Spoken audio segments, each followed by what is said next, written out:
Hello friends, how are you? I hope you have been doing great. So today we will talk about the CSAT, that is GS paper 2, and because it is the less focused part of the general studies in prelims exam, because it is only qualifying nature. So you have to just score the 33% of the marks, that is 67 marks in the paper, CSAT paper. So we will talk about it because many of the students who are not from mathematical background find it difficult solving questions of quantitative aptitude and logical reasoning in the exam.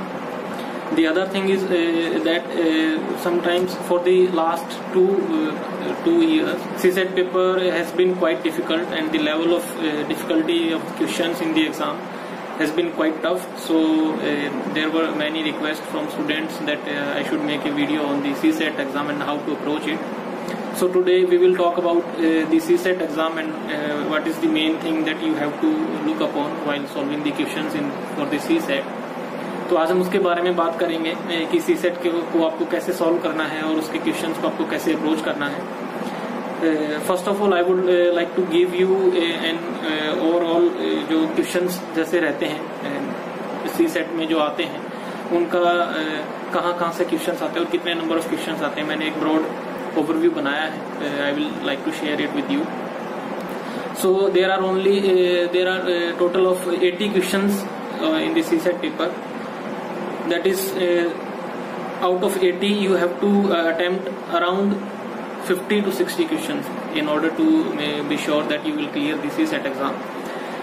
आपको सिर्फ 67 marks लेने हैं. It means 27 questions you need to attempt the correct. Roughly there are around 25 to 30 questions from comprehension and English passages, and around 50 to 55 questions are from quantitative aptitude and the logical reasoning. So friends, आपको overall questions जो attempt करने हैं, जो आपकी approach रहनी चाहिए मेरे हिसाब से, वो आप मिनिमम 50 या 55 क्वेश्चंस जरूर अटेम्प्ट करें. बिकॉज आपको 27 क्वेश्चंस ठीक करने हैं, तभी आप 67 मार्क्स वाले जो है बेंच मार्क को कट ऑफ को क्लियर कर पाएंगे.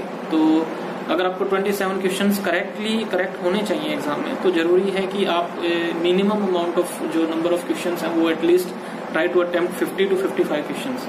आप उससे ज्यादा कर सकते हैं if you find it comfortable. तो आपको कैसे करने चाहिए, how will you attempt these 50 to 55 questions कि आपको प्रॉब्लम ना हो. Because in last 2 years the level of difficulty in the CSAT paper has also been very tough. सो बहुत प्रॉब्लम रहती है कुछ स्टूडेंट्स को जिनका background is not from mathematics नहीं है, या फिर जिन्होंने पहले कभी नहीं सॉल्व करा है रीजनिंग और क्वांट को, तो उनके लिए थोड़ी प्रॉब्लम रहती है. And because our much focus is only upon the GS and general studies subjects, so we also try to ignore these CSAT subjects and these CSAT quantitative aptitude and logical reasoning. So I hope that this video will make you somewhat comfortable with this exam, with this CSAT paper, and how will you approach it so that you don't face any difficulty or in the exam paper. So there are 2-3 things that I will share with you. The things are that up at least try to attempt 50 questions. However, you can also attempt more number of questions if you find it comfortable, but at least try to attempt 50 questions. Second thing is that if you cannot go with one size fits all approach, so there is no hard and fast rule in UPSC that you have to first attempt logical reasoning questions or you have to first attempt the quantitative aptitude questions. I would like to say that if a student is confident in quant or logical reasoning, then he should first attempt the quantitative aptitude and logical reasoning questions. Only after that he should move to the comprehension part. But if a student is not very comfortable with the quant and logical reasoning, then he should first focus upon the comprehension and passages, and after that he should move towards the quantitative aptitude questions. So the thing is that you have to only cross a fixed benchmark, that you have to only score 67 marks in the CSAT paper. So try to give your maximum time to that part, to your strong area in which you are very comfortable. So अगर आप comprehension में ज्यादा comfortable हैं तो आप maximum part अपना comprehension में दीजिए, ताकि आपके वहां से ज्यादा नंबर ऑफ क्वेश्चंस ठीक रहें. Similarly if you are comfortable in quantitative then आप ज्यादा टाइम अपना पेपर का ज्यादा टाइम आप क्वांटिटेटिव वाले पोर्शन को ही दीजिए, that maximum number of questions are being are correct from the quantitative portion. The other things are that while solving reasoning questions, then I will give you some specific tips how to solve the reasoning questions, quant questions and comprehension questions. So while solving reasoning questions, don't go for complex reasoning. There are different type of reasoning questions in the exam. Sometimes a big statement is given, after that 4 to 5 questions will follow depending upon that question statement. So and sometimes there is only one question following a simple reasoning. So try to solve those simple questions that are only having simple statements and only 1 or 2 questions follow, because the level of difficulty in simple reasoning questions will be very less and you will need very less amount of time in solving those questions. It will further increase your confidence if you get them right. Because if you start solving the complex reasoning questions and if it doesn't go your way, तो बहुत ज़्यादा आपका time लग जाता है उसमें, और तो उसके बाद अगर वो फिर भी सॉल्व नहीं होता है तो 5-6 मिनट लगाने के बाद भी वो क्वेश्चंस आपके सॉल्व नहीं होते हैं, एंड आपके ऊपर एक कॉन्फिडेंस आपके ऊपर एक बर्डन जो है, आपका कॉन्फिडेंस कम हो जाता है और आपके ऊपर एक प्रेशर बनना स्टार्ट हो जाता है, because time is also ticking away. तो for reasoning questions try to solve those simple questions which are only 1 statement और 2 स्टेटमेंट. बहुत छोटी जिनकी स्टेटमेंट होती है, बहुत सिंपल क्वेश्चंस होते हैं, ओनली 1 और 2 क्वेश्चंस फॉलो दो स्टेटमेंट्स. वो बहुत इजीली सॉल्व हो जाते हैं, और जैसे ही आप उनको सॉल्व करेंगे, आपके ठीक क्वेश्चंस होंगे, तो ये आपका कॉन्फिडेंस इंक्रीज करेगा और आप दूसरे क्वेश्चंस भी अच्छे से सॉल्व कर पाएंगे. क्वांटिटेटिव क्वेश्चंस के लिए I would like to say then don't go for very complex formulas, don't try to learn them और cram them, because many coaching institutes or many teachers say that they will give you a list of complex formulas from different arithmetic topics, and they will say that just cram them or just learn them. So क्योंकि आपने पहले अगर quant नहीं करा है तो उस time पे आप सिर्फ उन फॉर्मूलाज को रट के या उनको याद करके आप वहाँ पे क्वेश्चन सॉल्व नहीं कर पाएंगे. Secondly, you have to remember a lot of things from general studies portion, so it will be very difficult for you to learn and to remember those complex formulas of mathematics alongside with the general studies. तो आप उन formulas, बहुत complex formulas के पीछे मत जाइए, उनको cram करने का कोई फायदा नहीं है, बल्कि क्वांट के क्वेश्चंस को आप एक लॉजिकल तरीके से ही सॉल्व करेंगे तो it will be very beneficial for you. So try to solve the quantitative questions in a logical way. जैसे कि let me take an example from 2018 paper मेरे पास अभी है, और मैं आपको एक एग्जांपल देके बता देता हूँ.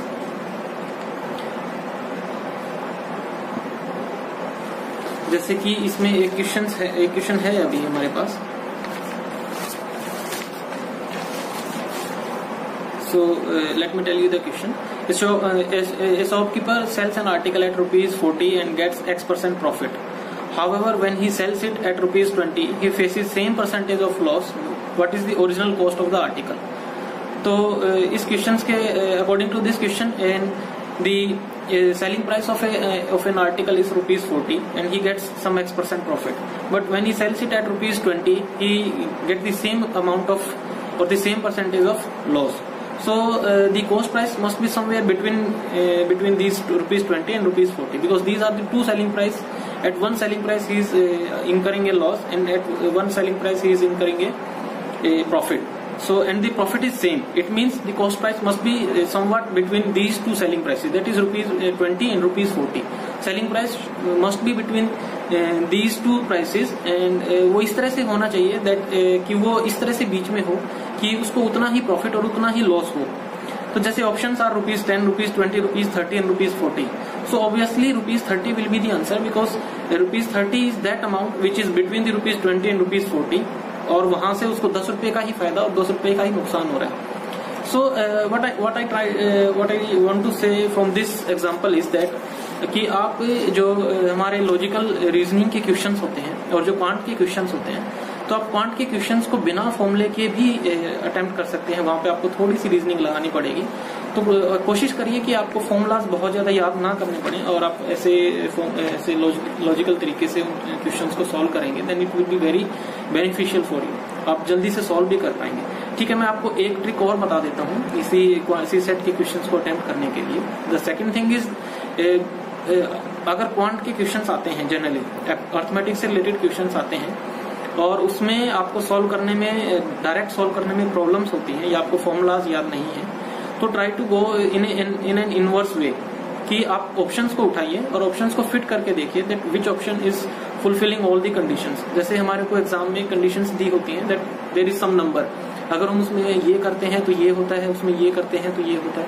Like there is a question, age से रिलेटेड एक क्वेश्चन आता है कि इतनी एज थी 5 साल पहले, हम इतना कर देते हैं, 5 साल बाद उसकी एज इतने टाइम्स हो जाती है, पहले इतनी थी अब इतनी हो जाती है। ऐसी कुछ conditions are given in the question.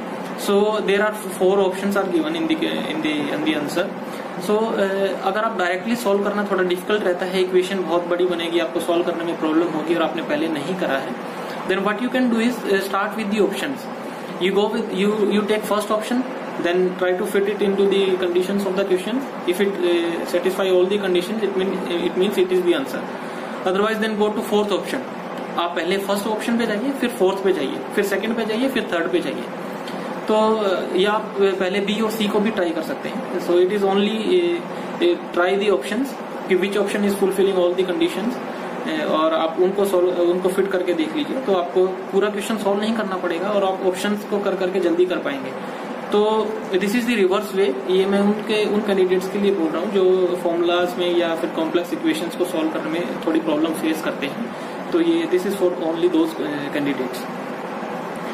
The third thing is if you find any questions very difficult, जिसको आप नहीं समझ पा रहे हैं कि ये इसमें क्या पूछा गया है और मेरे को इसके बारे में कोई अंदाजा नहीं है, तो just try to leave it, उसको छोड़ दीजिए। Don't waste your time in that question because you have to only score 67 marks. That is only 27 questions you have to attempt correctly. It means you don't have to attempt each and every question.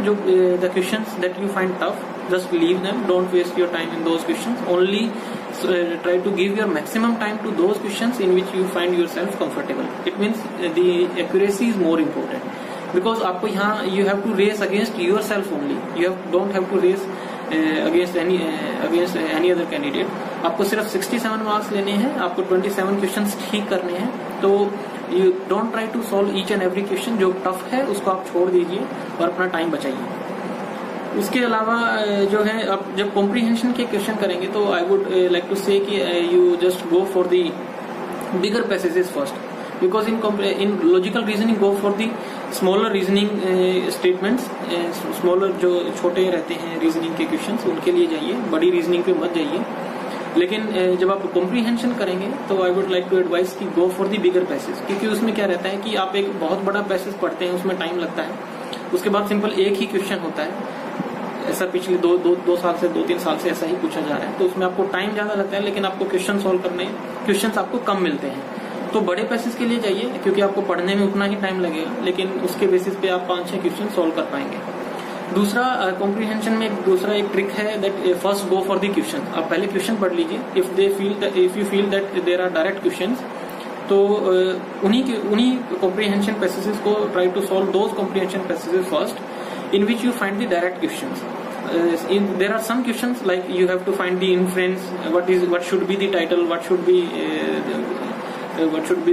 the message from this passage. ऐसे questions में always there is subjectivity involve, तो आपको नहीं पता होता है कि क्या आंसर होगा, तो आपको गैस करना पड़ता है। But in some questions are very direct from the passage, तो आपको लगता है कि ऐसे डायरेक्ट क्वेश्चंस हैं, तो आप पहले डायरेक्ट क्वेश्चंस वाले पैसेजेस को करिए and also attempt those bigger passages which have at least 5 to 6 questions based on that passage. अब ये होने के बाद फिर आप जो है छोटे पैसेज पे को सॉल्व करने की कोशिश करिए।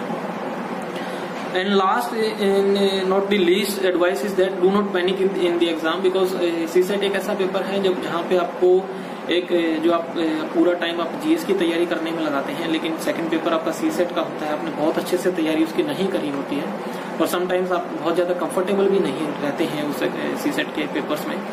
तो अगर आप वहां पे पैनिक करेंगे तो क्या होता है, because you are solving some reasoning part, तो आपको बहुत सारे परमुटेशन कॉम्बिनेशन लगाने पड़ते हैं, तो आपके ऊपर प्रेशर बिल्डअप होना स्टार्ट होता है। जैसे आप एक रीजनिंग सॉल्व कर रहे हैं, उसमें आपको 5 या 6 मिनट लग जाती हैं, उसके बावजूद भी आप उसको सॉल्व नहीं कर पा रहे हैं, तो आप बहुत पैनिक कर जाते हैं, प्रेशर इंक्रीज कर जाता है और आप फिर उसके बाद वो लॉजिकल रीजनिंग नहीं ढूंढ पाते हैं या फिर वो आंसर नहीं निकाल पाते हैं, जो कि आप एक काम एंड कंपोज माइंड से निकाल पाएंगे।